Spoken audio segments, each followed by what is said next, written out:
Queridos, eu quero te convidar a abrir sua Bíblia no livro do profeta Ezequiel, capítulo 37, versículo de 1 a 14. Livro do profeta Ezequiel, capítulo 37, versículos de 1 a 14. Vai dizendo assim o texto da palavra de Deus: a mão do Senhor estava sobre mim, e por seu espírito ele me levou a um vale cheio de ossos. Ele me levou de um lado para o outro, e pude ver que era enorme o número de ossos no vale, e que os ossos estavam muito secos. Ele me perguntou: filho do homem, estes ossos poderão tornar a viver? E eu respondi: ó soberano Senhor, só tu o sabes. Então ele me disse: profetize a estes ossos e diga-lhes: ossos secos, ouçam a palavra do Senhor. Assim diz o soberano, o Senhor, a estes ossos: farei um espírito entrar em vocês, e vocês terão vida. Porei tendões em vocês, e farei aparecer carne sobre vocês, e os cobrirei com pele. Porei um espírito em vocês, e vocês terão vida. Então vocês saberão que eu sou o Senhor. Eu profetizei conforme a ordem recebida. Enquanto profetizava, houve um barulho, um som de chocalho, e os ossos se juntaram, osso com osso. Olhei, e os ossos foram cobertos de tendões e de carne, e depois de pele, mas não havia espírito neles. A seguir ele me disse: profetize ao espírito, profetize, filho do homem, e diga-lhe: assim diz o soberano, o Senhor: venha desde os quatro ventos, ó espírito, e sopre dentro desses mortos para que vivam. Profetizei conforme a ordem recebida, e o espírito entrou neles. Eles receberam vida e se puseram em pé, e era um exército enorme. Então ele me disse: filho do homem, estes ossos são toda a nação de Israel. Eles dizem: nossos ossos se secaram, e nossa esperança desvaneceu-se, fomos exterminados. Por isso profetize e diga-lhes: assim diz o soberano, o Senhor: ó meu povo, vou abrir os seus túmulos e fazê-los sair. Trarei vocês de volta à terra de Israel. E quando eu abrir os seus túmulos e os fizer sair, vocês, meu povo, saberão que eu sou o Senhor. Porei o meu espírito em vocês, e vocês viverão, e eu estabelecerei em sua própria terra. Então vocês saberão que eu, o Senhor, falei e fiz. Palavra do Senhor. Fecha os olhos mais uma vez. Pai, nós lemos a Tua palavra. Nós pedimos ao Senhor que através do Teu Espírito Santo, todos nós sejamos ministrados nesta palavra. Em nome de Jesus, amém. Irmãos, a maioria dos profetas do Antigo Testamento profetizaram num período antes do exílio, que nós chamamos de pré-exílico. Então, quando você vai pegar todos os profetas da Bíblia, a maioria profetizou antes do exílio.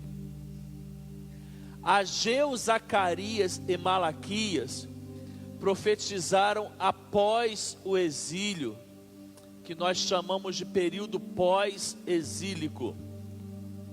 E Ezequiel que é o profeta que lemos hoje sobre ele, Ezequiel e Daniel, foram chamados por Deus para profetizar no período do exílio, no período do cativeiro. Ezequiel é de uma família de sacerdote. Ele era um dos que estavam cativos lá na Babilônia. Mas Deus usou este servo para profetizar ao seu povo. E esse texto que nós lemos, ele narra um momento em que Deus dá uma visão para Ezequiel. O que nós lemos na narrativa não é algo literal, é uma visão. Ezequiel recebe isso da parte de Deus numa visão, para que isso pudesse servir de analogia para a mensagem que ele iria transmitir ao povo. E a visão de Ezequiel, ela é muito esquisita, vamos dizer assim. Ele tem uma visão que ele está num vale com muitos ossos secos. E vai dizendo a narrativa que ele olha e ele destaca isso, eram muitos. E eles estavam muito secos, muito secos. E no meio da visão, o Senhor pergunta para Ezequiel: Ezequiel, é possível restaurar esses ossos, dar vida a esses ossos?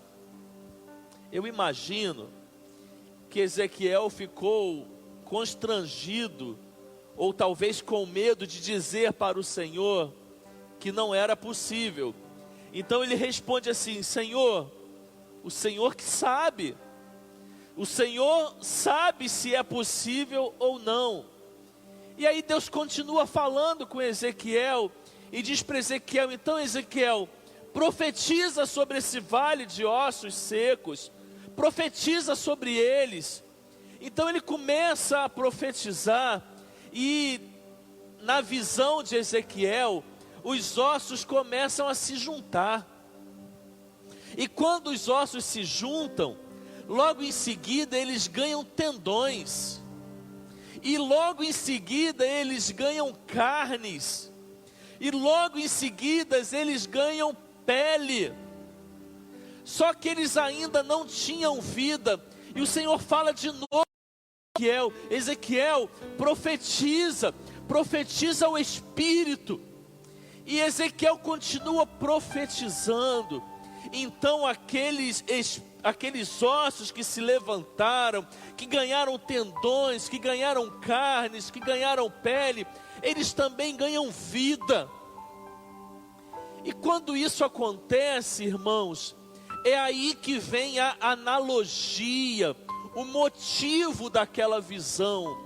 E o Senhor fala para Ezequiel: Ezequiel, esses ossos representam o meu povo, toda a nação de Israel.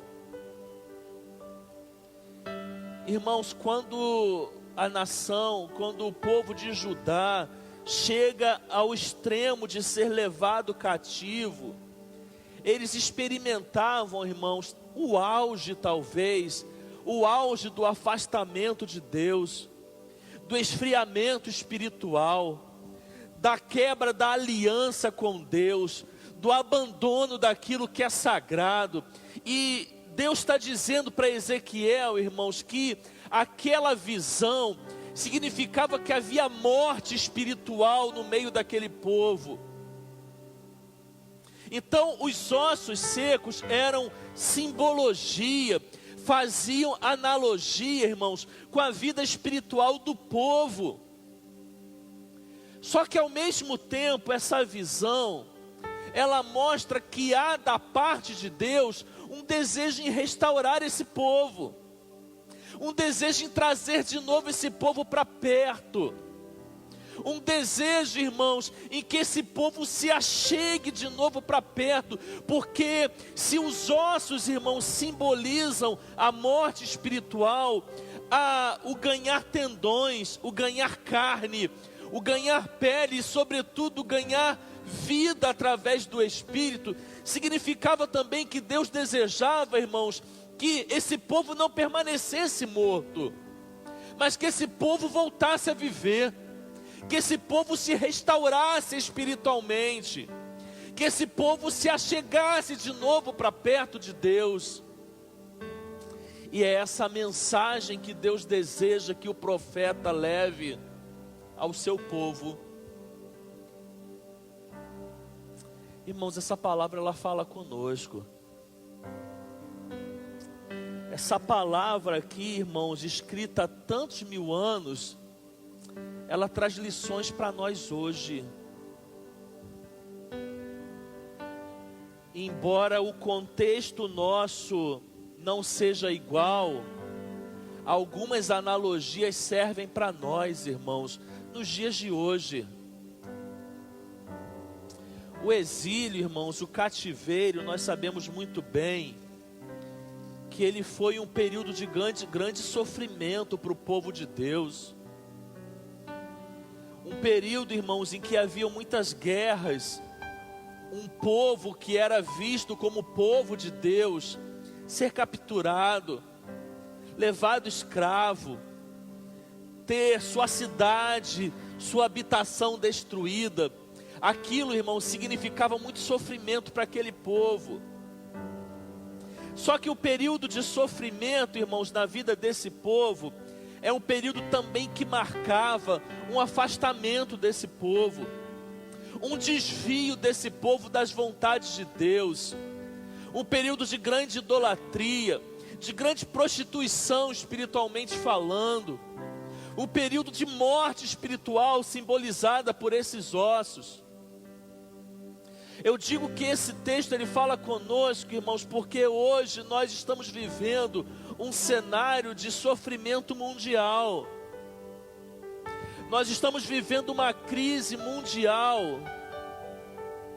Mas olha, eu vou dizer algo que talvez seja a minha percepção. Você talvez não é obrigado a concordar. Mas a gente também vive, irmãos, sobretudo, antes de sermos invadidos por este sofrimento, a gente vive um período de muito afastamento de Deus. A gente também vive um período, irmãos, de muita prostituição, espiritualmente falando. A gente vive um período, irmãos, também de muito flerte com as coisas do mundo, de muito flerte com o pecado, de muito afastamento, irmãos, da presença de Deus, tal como aquele povo vivia. E esse sofrimento que hoje toma a nossa casa, toma a nossa nação, ele nos encontra, irmãos, eu não estou generalizando, mas ele nos encontra também como sociedade, como criatura de Deus, num período de muito afastamento, irmãos, e desacordo da vontade de Deus. Você sabe muito bem que tem sido comum na nossa mídia, na nossa sociedade, o deboche em relação àquilo que é sagrado. Os abusos, irmãos, com aquilo que é sagrado. Nós temos vivido um tempo, irmãos, de total desconstrução dos princípios estabelecidos na palavra de Deus. E talvez você pense que eu esteja me referindo a toda a sociedade, e talvez falando daquele que não é um justo, mas é um ímpio. Eu estou falando desse também, mas eu também estou falando com a igreja do Senhor Jesus, que talvez, irmão, sem exagero, esteja vivendo um período de maior afastamento da essência do que é ser igreja. A igreja trouxe o mundo para dentro dela. A igreja deixou de pregar a palavra de arrependimento e a palavra de convencimento do pecado para poder pregar a prosperidade. Os pastores, muito deles, estavam usando a igreja para enriquecimento próprio, e hoje estão com os cabelos em pés, porque seus dízimos vão cair assustadoramente.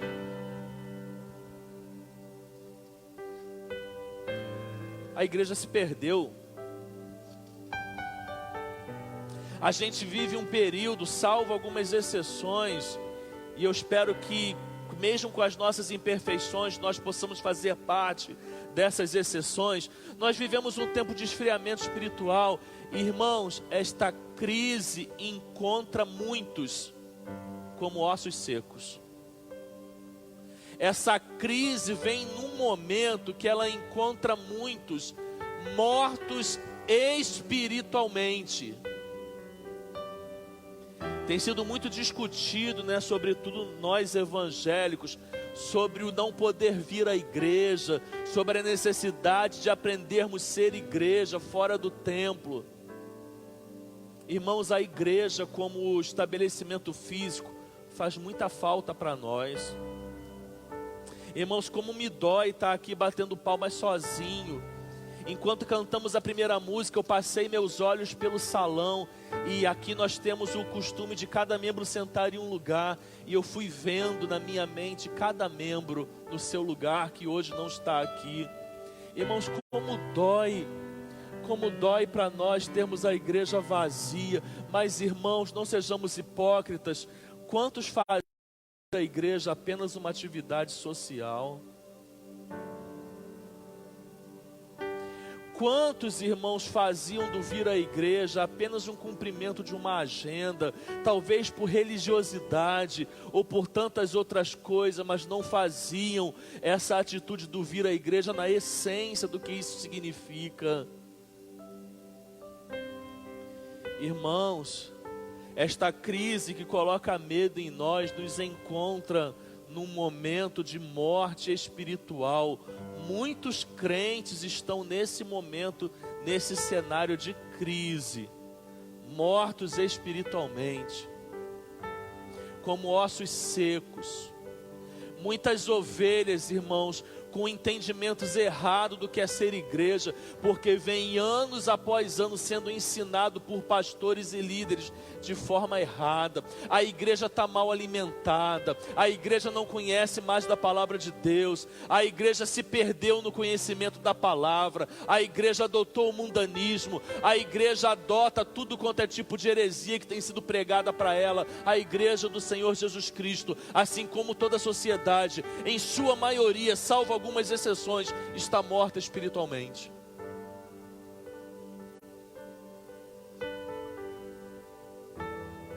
Mas essa palavra do Senhor ao profeta, ela também mostra, irmãos, um desejo de Deus em restaurar o seu povo.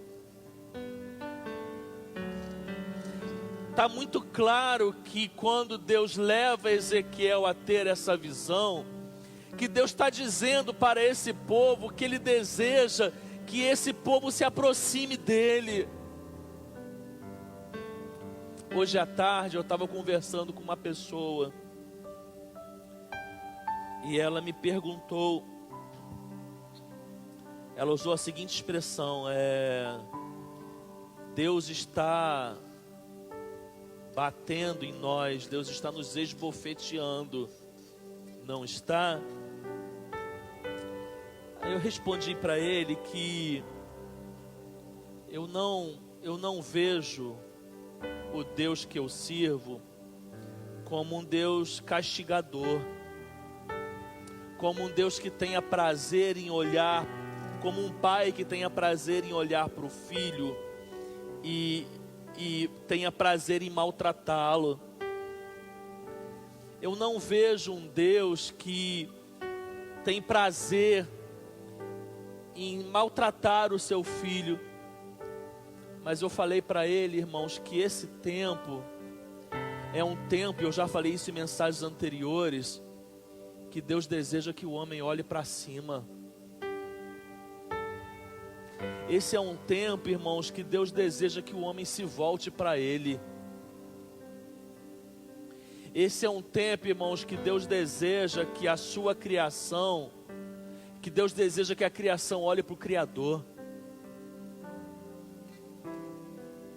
Esse é um tempo, tal como no tempo de Ezequiel, grave isso, esse é um tempo que Deus deseja nos restaurar.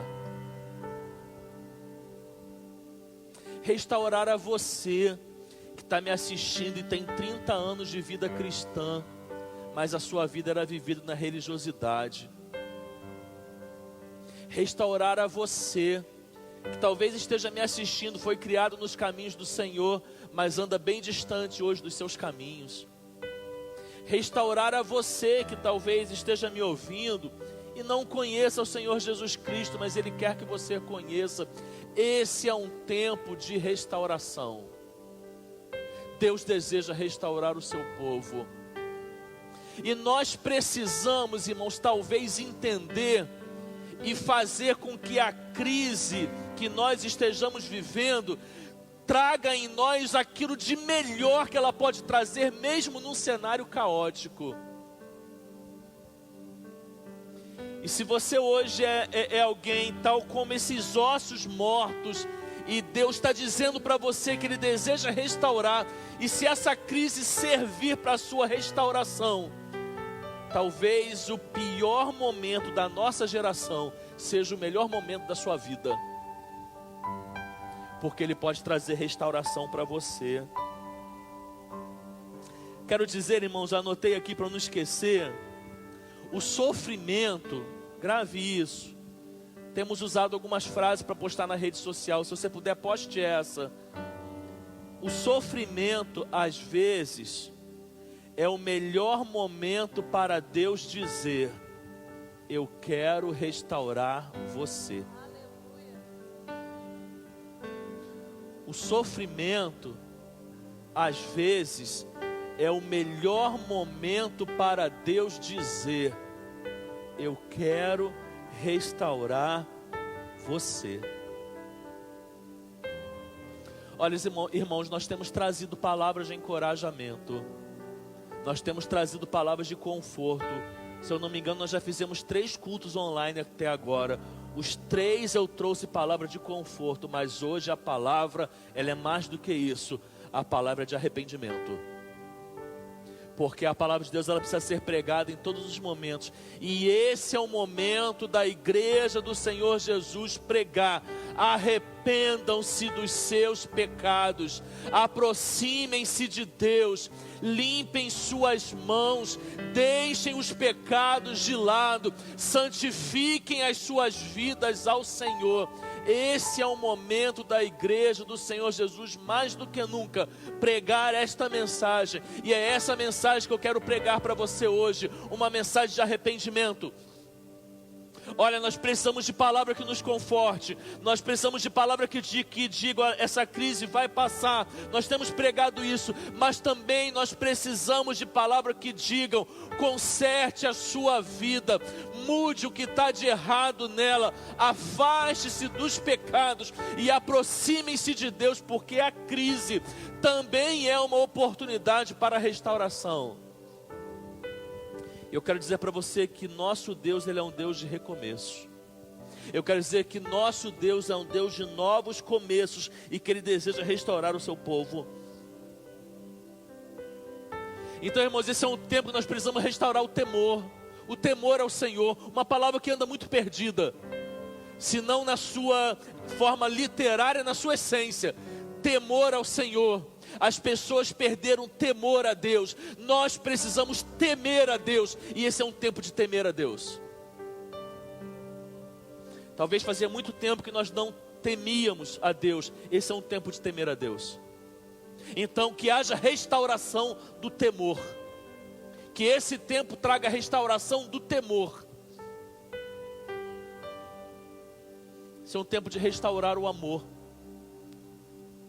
O amor que é muito bonito na nossa sociedade nas noites de Natal, nas campanhas publicitárias de Natal. O amor que é muito bonito quando a gente vê uma campanha na televisão, uma campanha na mídia. Mas o amor que tem passado longe da vida de muitos seguidores de Jesus Cristo, que nesse momento, por exemplo, são egoístas, pensam em si, não conseguem sequer olhar para o lado. Essa crise deseja nos mudar, nos restaurar em relação a isso.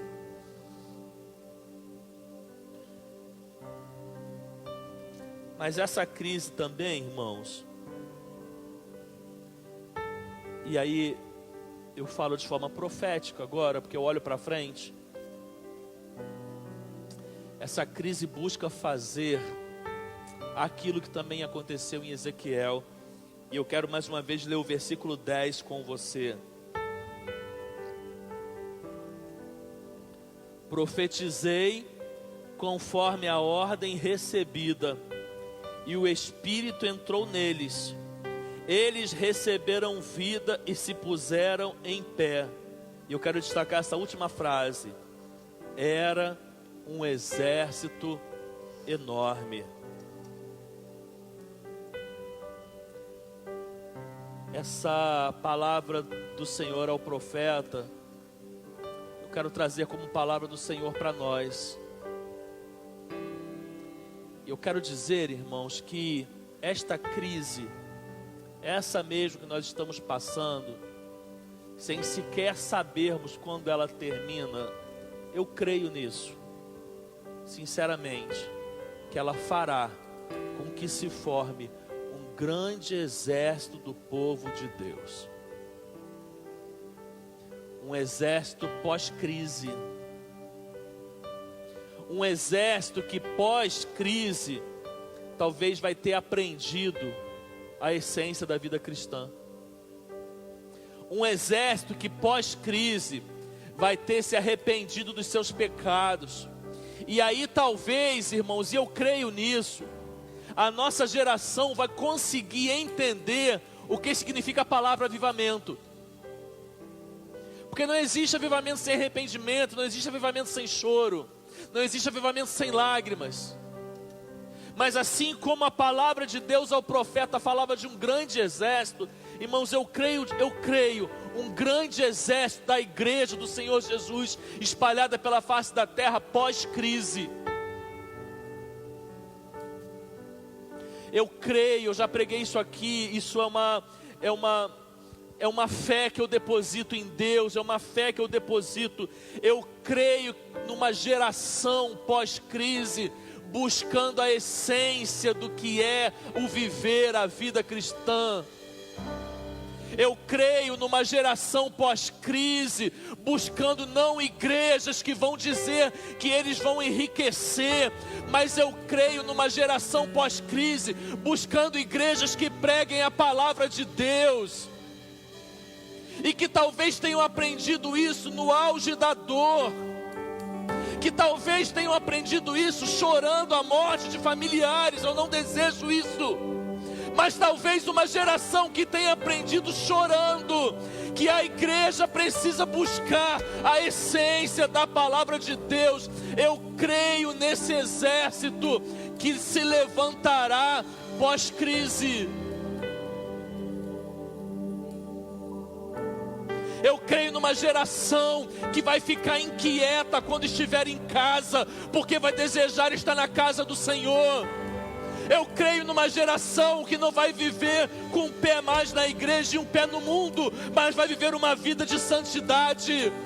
Eu creio numa geração que vai se levantar para fazer a diferença no lugar onde está plantado. E nós vamos ver igreja alcançando resultados que nunca alcançaram. E eu não estou falando resultados de coaching. Eu estou falando resultados de vida. Eu não estou falando de empreendedorismo. Eu estou falando de vidas sendo resgatadas das mãos de Satanás e trazidas para Deus. Eu creio numa geração pós-crise que será evangelizadora, uma geração que vai amar aqueles que necessitam e que vai se levantar para fazer a diferença no lugar onde estão plantados. Essa geração sou eu. Essa geração somos nós, que haja restauração em nosso meio, que haja restauração nos 4 cantos da terra, que haja restauração no Brasil, que haja restauração no Rio de Janeiro, que tanto tem zombado da palavra de Deus, que tanto tem pisado na palavra de Deus, que haja restauração no nosso estado, que haja restauração na nossa cidade, que haja restauração na sua casa, que haja restauração na sua vida, e que nós possamos nos levantar como exército do Senhor Jesus, porque é esse exército que Deus está convocando. Deus te convoca, meu irmão, para que após essa crise você nunca mais seja igual. Deus te convoca para um tempo que você nunca experimentou. Deus te convoca para que você possa mergulhar não em águas rasas, mas em águas profundas que você nunca experimentou na sua vida. Eu creio nisso e eu quero deixar essa palavra com você nesta noite. Profetiza, profetiza o Espírito, profetiza os 4 cantos da terra. Deus tem chamado uma geração para restauração. Esse é um tempo de restauração, e que essa restauração nos alcance, em nome de Jesus, amém.